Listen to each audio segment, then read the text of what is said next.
한 달 전 시가총액 1위 기업 엔비디아 CEO 젠슨 황은 한국을 방문하여 이재용 삼성 회장과 깐부회동을 가졌고 무려 14조 원의 규모 GPU 26만 장을 한국에 공급하겠다는 계획을 발표했죠. 이 깐부회동은 사실 1996년에 시작되었다고 볼 수도 있는데요. 이 행사에서 젠슨 황은 모두를 놀라게 할 특별한 일화를 꺼냈습니다. 그는 1996년에 한국에서 온 편지 한 통을 받았다고 회상했습니다. 그 편지는 당시 창업 3년차의 신생 기업이었던 엔비디아의 젠슨 황에게 타자기로 작성되어 우편으로 전달된 편지였고 발신 이는 다름 아닌 삼성의 고 이건희 회장이었습니다. 젠슨 황은 그 편지 덕분에 내가 처음 한국을 찾게 되었다고 밝혔는데요. 정작 편지에 담긴 내용은 30년이 지난 지금 되돌아봐도 놀라움을 금치 못할 정도입니다. 첫째, 누구도 소외되지 않게 대한민국 전역을 초고속 인터넷으로 연결하고 싶습니다. 둘째, 한국의 기술을 확산시킬 수 있는 매개체는 비디오 게임이라 믿습니다. 셋째, 세계 최초의 비디오 게임 올림픽을 여는데 엔비디아의 지원을 받고 싶습니다.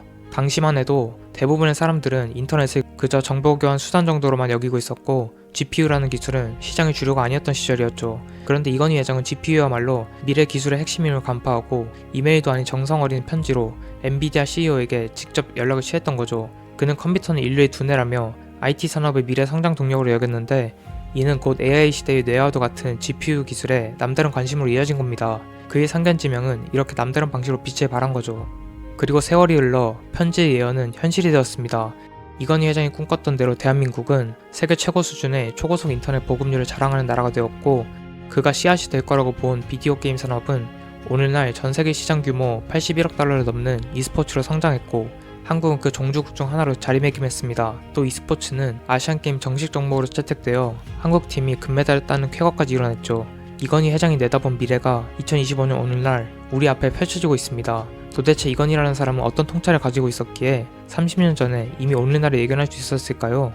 그리고 왜 많은 사람들이 지금도 삼성에 이건희 회장이 있었다면 이라는 말을 자주 하며 그리워하는 걸까요? 1970년대만 해도 대한민국은 기술의 볼모지나 다름이 없었습니다. 외국에서 기술을 들여와 조립만 할 뿐 기술 주권이 없던 시절이었죠. 이런 환경에서 이건희 회장은 이미 젊은 시절부터 언제까지 남의 기술에 의존하는 기술 식민지로 살 것이냐며 눈을 돌렸습니다. 당시 삼성 내부에서조차 TV도 제대로 못 만들면서 무슨 반도체냐는 회의적인 목소리가 컸지만 그는 자신의 사재까지 투입해서라도 반도체 사업에 뛰어들겠다고 결단합니다. 일본의 한 연구소는 비웃기라도 하듯 삼성전자가 반도체에 절대 성공할 수 없는 5가지 이유라는 보고서를 내기도 했죠. 그러나 이건희 회장은 뜻을 굽히지 않았고 미국 실리콘밸리에 50번도 넘게 오가며 반도체 기술과 인재를 찾아다닌 끝에 마침내 1983년 삼성은 세계에서 세 번째로 64,000비트 용량의 D램 칩을 개발하는 데 성공했습니다. 한국은 누구도 예상 못한 속도로 반도체 초격자 기술을 손에 넣은 것입니다. 이로써 삼성은 망할 것이다 라는 주변의 의심을 통쾌히 잠재웠고 우리나라를 전자산업 강국의 길로 들어서게 한 역사적인 장면이 연출되었습니다. 이건희 회장의 이러한 결단과 성공한 뒤에는 그만의 독특한 경영 철학이 자리하고 있었는데요. 그는 1993년 삼성 임원들을 해외로 불러 모아 유명한 프랑크푸르트 선언을 하면서 마누라와 자식 빼고 다 바꿔야 한다는 극단적인 변화를 선언했습니다. 그만큼 급변하는 시대에 변하지 않으면 생존할 수 없다는 위기의식을 절실히 느낀 거죠. 실제로 이 회장은 작은 성공에 안주하는 것을 가장 경계했습니다.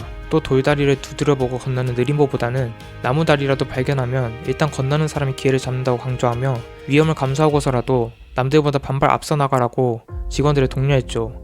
그는 실패는 보약이라며 아무 일도 하지 않아 실패하지 않는 사람보다 무언가 해보다가 실패한 사람이 훨씬 유능하다고 강조했습니다. 이처럼 앞서 주저하지 않고 행동하는 문화가 삼성의 DNA로 자리 잡았기에 훗날 반도체든 휴대폰이든 글로벌 시장을 선도할 기틀이 마련되었습니다. 이건희 회장은 남다른 안목으로 미래를 내다보면서도 동시에 본질에 집중하는 자세를 잃지 않았는데요. 그는 보고를 받을 때 항상 이 일의 본질은 무엇인가를 가장 먼저 물었다고 합니다.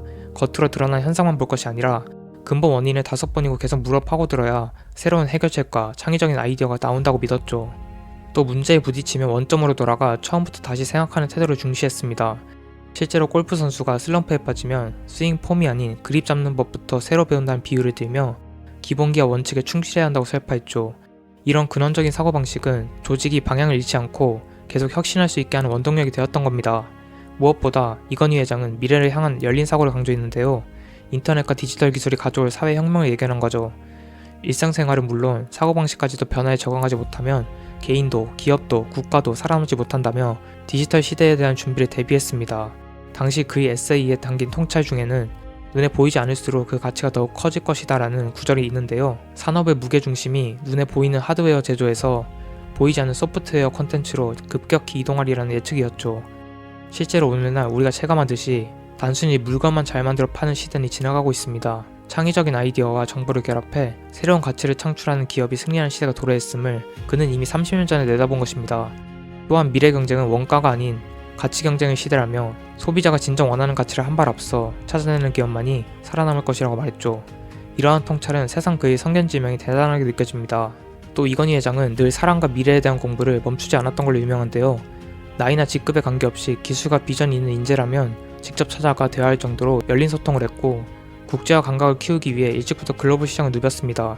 시장에는 영원한 강자도 영원한 패자도 없다. 정글의 법칙과 같아서 변화에 적응하지 못하면 도태될 뿐이라는 그의 지론은 삼성뿐 아니라 한국 기업 전반의 생존 전략이 되었습니다. 품질 문제가 터졌을 때 과감히 150억 원어치의 휴대폰을 공개 화형식으로 불태워버린 일화는 지금도 전설처럼 회자되고 있습니다. 그만큼 그는 완전히 새로워지기 위한 혁명적 변화를 몸소 실천한 리더였던 거죠. 2020년 이건희 회장이 별세했을 때 삼성 임직원들 뿐만 아니라 많은 국민들이 깊은 애도를 표했습니다. 삼성이 이건희 회장을 그리워한다는 말이 나오는 것도 그의 빈자리가 보여준 리더십과 통찰의 가치가 그만큼 크기 때문일 것입니다. 30년 앞을 내다본 통찰과 안목, 실패를 두려워하지 않는 도전정신, 그리고 늘 기본을 중시하며 미래를 준비하는 자세가 오늘의 삼성과 한국 기술산업의 토대를 닦았습니다. 우리는 때로 스스로를 헬조선이라 자주 하면서도 정작 외부에서 우리를 낮춰볼 때는 용납하지 않는 독특한 민족성과 위기 극복 DNA를 가지고 있습니다. 이건희 회장이 진정으로 내다본 것도 어쩌면 GPU나 인터넷 같은 기술 그 자체보다 바로 이러한 대한민국의 잠재력과 가능성이 아니었을까요? 삼성이 글로벌 초일류 기업으로 도약하는데 결정적 역할을 한 이건희 회장의 경영 철학과 통찰은 2025년 현재를 사는 우리에게도 많은 시사점을 던지고 있습니다. 시대는 달라져도 생각 좀 하며 세상을 보자고 외치던 그의 메시지는 여전히 유효한 것 같습니다. 변화와 혁신을 두려워하지 않고 늘 본질을 고민하며 남들이 가지 않는 길을 앞서 개척하는 용기, 오늘날 불확실한 미래를 헤쳐나가야 하는 우리에게도 꼭 필요한 태도가 아닐까요? 1997년에 쓰여진 이건희 에세이는 꼭 한번 읽어보시길 추천드립니다.